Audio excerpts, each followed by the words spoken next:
Olá, eu sou Patrícia, esse é o canal Patrícia Viaja e hoje vou responder algumas perguntas que a gente recebeu na nossa playlist da viagem para a França e eu vou responder as perguntas que foram mais recorrentes, ok?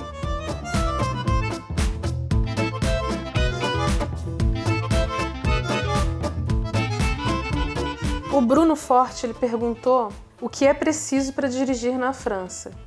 Para dirigir na França e em alguns outros países da Europa, você só precisa ter a sua carteira de habilitação brasileira, não precisa ter a carteira de habilitação internacional, que nada mais é do que todos os dados da sua carteira de habilitação traduzidos em outros idiomas. Que idiomas? Idiomas que não usam as letras ocidentais.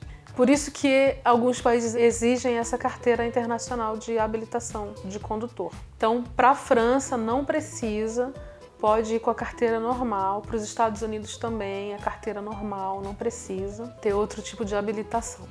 A nossa carteira de habilitação normal já vale, junto com o passaporte, claro, né? Outra pergunta que fizeram pra gente foi: para acessar o Arco do Triunfo, só ficar na parte de baixo dele ali, sem subir as escadarias, se precisa pagar? Não, não precisa pagar. Quando você chega na frente do Arco do Triunfo, pela Avenida Champs-Élysées, do lado direito tem uma passagem subterrânea que é aberta. Você desce por ela e no meio dela tem uma escadaria. Ali no meio dela, na parte subterrânea, tem a parte do guichê onde vendem os ingressos também. E ali você também tem uma escadaria que você sobe, ali você não paga para subir por ali nem nada, não precisa mostrar nada. E por ali você acessa a parte de baixo do Arco do Triunfo. Aquela parte de baixo ali é de livre acesso, não precisa pagar para estar ali. Então você pode fazer todo o contorno no Arco do Triunfo, tal, tirar fotos, não precisa pagar.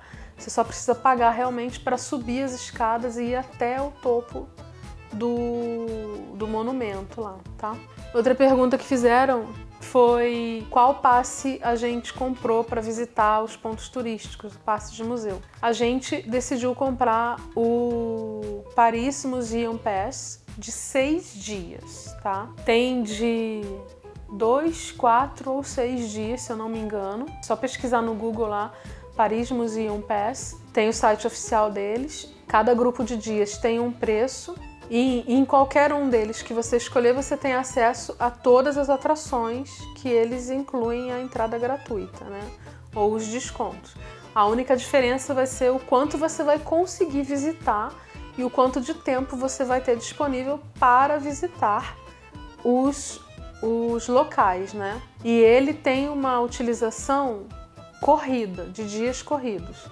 O dia que ele vem atrás em branco lá, você preenche com o seu nome, a data do primeiro dia que você vai usar, só preenche aquilo ali no primeiro dia que você for usar, não preenche a data antes de utilizar. Então, quando você chegar no primeiro ponto turístico que você for entrar e precisar usar ele, aí você põe a data nele. E aí, daquela data, ele já começa a contar o prazo que você tem do bilhete.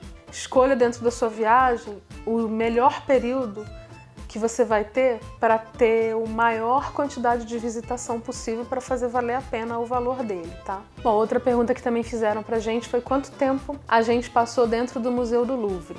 Isso é muito pessoal, é individual de cada um, depende se você é realmente um fã de arte e história, né? Tudo vai depender de como você se comporta, do tempo que você tem livre e dos seus projetos de viagem, do seu objetivo na viagem. A gente chegou no Museu do Louvre, a gente sabia já que ele era muito grande, tinham muitas obras e era um percurso que levava muitas horas para ser feito. Muitas pessoas visitam o museu em vários dias e dividem ele em etapas históricas ou de períodos, enfim. Mas a gente não tinha tanto tempo assim, a gente até pensou em visitar ele em 2 dias, mas não foi necessário. A gente não é super fã assim de museus e tudo mais, a gente gosta, aprecia, né? Mas não somos estudiosos de história e arte e tudo mais. Então, pra gente estava de bom tamanho. A gente já tinha visitado vários castelos, outros museus também. E aí tudo foi um complemento, sabe? Cada dia da viagem foi complementando. Então a gente foi agregando muita coisa. E aí a nossa passagem no Museu do Louvre não foi muito longa. A gente chegou lá bem no momento que estava abrindo o museu, então a gente não pegou ele muito cheio. E a gente fez todo o percurso ao contrário do que a maioria dos turistas fazem. A gente começou pelos fossos, né, pela parte mais baixa, subiu pela parte de trás, a gente foi seguindo mesmo ali a gente seguiu a ordem cronológica da história, né? A gente foi seguindo ali as idades mesmo. Tem o guia lá e a gente foi ticando tudo que a gente estava vendo e tal. E por último a gente deixou a parte da Mona Lisa e depois da arte das pinturas francesas ali. Nós gostamos, eu gostei mais da parte da Mesopotâmia, do Egito, da parte mais antiga, assim. Eu gosto de quadro e tal, mas eu gosto mais de coisas assim, peças, sabe? Esculturas, relíquias, assim, peças, joias, esses bustos, assim. Eu gosto mais dessa parte. Então, a gente acabou saindo de lá, a gente parou para almoçar, a gente levou lanche, parou para almoçar, então a gente voltou para a área central, lá onde tem a pirâmide. A gente sentou lá numas mesinhas, comeu nosso lanche, almoçou, depois a gente continuou. A gente chegou lá umas 9h30 no máximo e saiu de lá, eram umas 4 e pouquinho, assim. Então a gente não ficou nem até as 5 da tarde lá. E nesse dia ele ia fechar até mais tarde, a gente podia ficar até mais tarde, ficar o dia todo, mas é uma visita cansativa para fazer durante muitas horas. E são muitas informações visuais. Então, para mim, que sou completamente ignorante nesse assunto, ficou muita coisa já. Já ficou, assim, bastante informação. E aí eu falei assim, vamos sair, já tá bom, já deu, já. E a gente conseguiu percorrer ele inteiro, bem rápido, claro, né? A gente não parou muito para tirar foto, se bem que a gente tirou bastante foto lá, né? É um lugar que é completamente livre, você pode tirar foto, usar o stick lá, o bastão com a câmera, eles não têm nenhuma vedação quanto a isso. E mesmo assim, no final, a gente até se superou, a gente achou, poxa, a gente conseguiu visitar tudo, né, e ver, bem legal. E é isso, então acho que um dia inteiro, se você chegar bem cedo, dá pra ver ele todo. Estudar ele toda a história que tem lá dentro, com certeza não. Tanto que as escolas dividem em períodos, né? Elas fazem várias visitas durante todo o período escolar, assim, das crianças lá. Outras perguntas que foram bem recorrentes nos vídeos foram sobre as bikes que a gente utilizou em Paris, se as estações ficam perto dos pontos turísticos e sobre o valor que eles retêm. E como a gente controlava o tempo para devolver a bicicleta e não ficar pagando a locação extra, né? Paris é, de todos os lugares que a gente já visitou, assim, comparando com a Holanda, por exemplo, que tem muita bicicleta também.